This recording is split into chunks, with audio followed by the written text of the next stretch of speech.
ఈరోజు Osmania medical college దగ్గర ఉన్నాం. సో ఇక్కడ వివిధ యూనివర్సిటీకి సంబంధించినటువంటి విద్యార్థులు ఒకటే స్థలంలో వాళ్ళ యొక్క నిరసనను తెలపడం జరుగుతుంది, ఉస్మానియా మరియు గాంధీ. సో ఇక్కడ మీరు చూసుకున్నట్టుగా అయితే కాలేజెస్ నుండి వచ్చినటువంటి విద్యార్థులు వారి యొక్క నిరసనను వ్యక్తం చేస్తూ వి వాంట్ జస్టిస్ అంటూ వాళ్ళ యొక్క పోరాట ప్రతిమలను చాటుతున్నారు.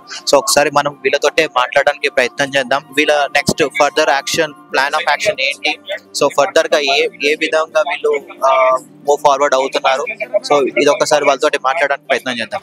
సో చెప్పండి, మీరు ఏ యూనివర్సిటీకి మేము యాక్చువల్లీ గాంధీ మెడికల్ కాలేజ్ నుంచి వచ్చాము ఇక్కడికి. ఇక్కడ పెద్ద ప్రొటెస్ట్ జరుగుతుంది. పెద్ద మొత్తంలో అందరు డాక్టర్స్, రెసిడెంట్స్ అందరం కలిసి జుడా తరపున ప్రొటెస్ట్ చేద్దామని డిసైడ్ చేసుకున్నాం. అందుకనే మా గాంధీ నుంచి రెసిడెంట్స్ కూడా ఇక్కడ రావడం అనేది జరిగింది. సో ఎన్నో రోజు అండి ఇది మేము స్టార్ట్ అయింది ఎగ్జాక్ట్ గా అది ఆర్జికర్ మెడికల్ కాలేజ్ లో జరిగిన ఈ ఇన్సిడెంట్ జరిగిన నెక్స్ట్ డే నుంచి మేము స్టార్ట్ చేస్తాం ఈ ప్రొటెస్ట్ టైం పికప్ చేయడానికి టైం పట్టింది. కానీ ఒక 4 days బ్యాక్ అని మీరు చూసుకుంటే గాంధీ హాస్పిటల్ చుట్టూ పద్మరావు నగర్ లో ఒక డెమాన్స్ట్రేషన్ అనేది చేయడం జరిగింది. అప్పటి నుంచి మూవ్మెంట్ అనేది బాగా పికప్ అయింది. సో అప్పటి నుంచి మేము ఇంకా ప్రోత్సహిస్తున్నాం అందరినీ. సో ఒక లాస్ట్ 1 week నుంచి we been trying to get this issue across. మీరు ఇలా నిరసనలు తెలియజేస్తున్నారు కదా, అంటే మీకు ఏమైనా పొలిటికల్ ప్రెషర్స్ కానివ్వండి, లేకపోతే ఇంకొక నుండి ఎవరైనా కాల్స్ రావడం కానీ ఏమైనా జరుగుతుందా? లేదు, మాకున్నది ఒకటే ఒక ప్రెషర్ అనేది పేషెంట్స్ అంతే. ఈ ప్రొటెస్ట్ జరగడం వల్ల ఎండింగ్ లో నష్టపోయేది ఎవరంటే పేషెంట్స్. సో గవర్నమెంట్ కూడా ఈ విషయాన్ని గుర్తించి పేషెంట్స్ కి ట్రీట్మెంట్ డిలే అవ్వకుండా డాక్టర్స్ కి కావాల్సిన డిమాండ్స్ ఏంటో తెలుసుకొని వాటిని తొందరగా పూర్తి చేయగలిగితే అప్పుడు పేషెంట్సే బెనిఫిట్ అయ్యేది, సొసైటీనే మనకి సమాజం బెనిఫిట్ అవుతుంది.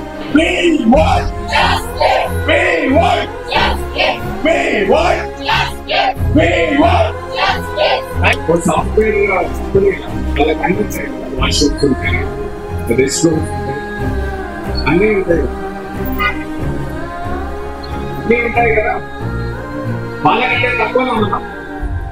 వాళ్ళ ర్యాంకులు పెట్టాయా, మన ర్యాంకులు పెట్టాయా? వాళ్ళ మార్కులు ఎక్కువ, మన మార్కులు ఎక్కువ.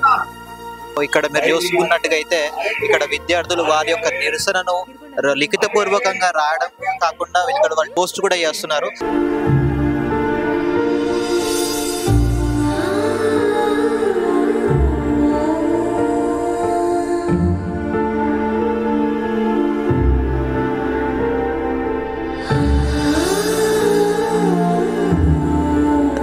సో ఎలా ఫీల్ అవుతున్నారు?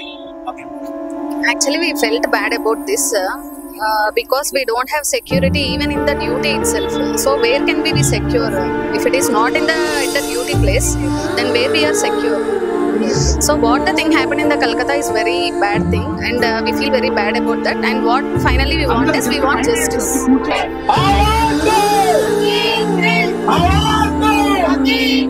What is your next further plan?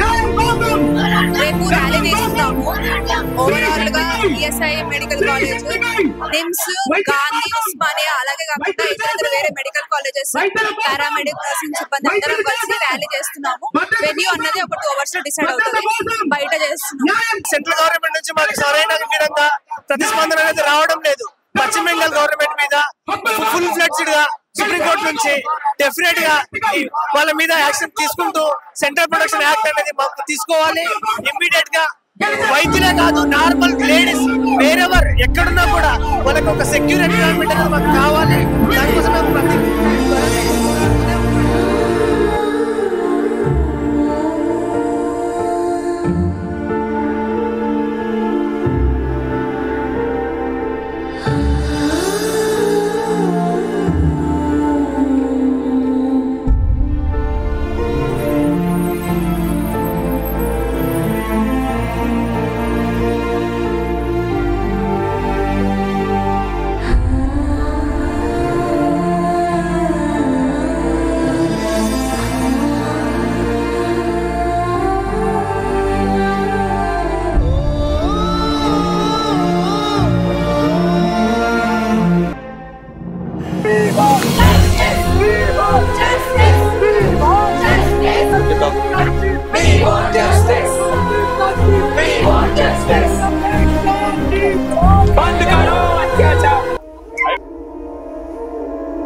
చెప్పడం కానీ లేదంటే మీ యొక్క డిమాండ్ల పైన ఇంతవరకు సానుకూలంగా స్పందించింది లేదు. సో మీరు ఇలా ఏం కోరుతున్నారు రాష్ట్ర ప్రభుత్వం? నమస్కారం అండి, నా పేరు డాక్టర్ అవినాష్ అండి. ఇప్పటివరకు రాష్ట్ర ప్రభుత్వానికి ఈరోజే మేము వాళ్ళకి రిప్రజెంటేషన్ ఇవ్వడం జరిగిందండి.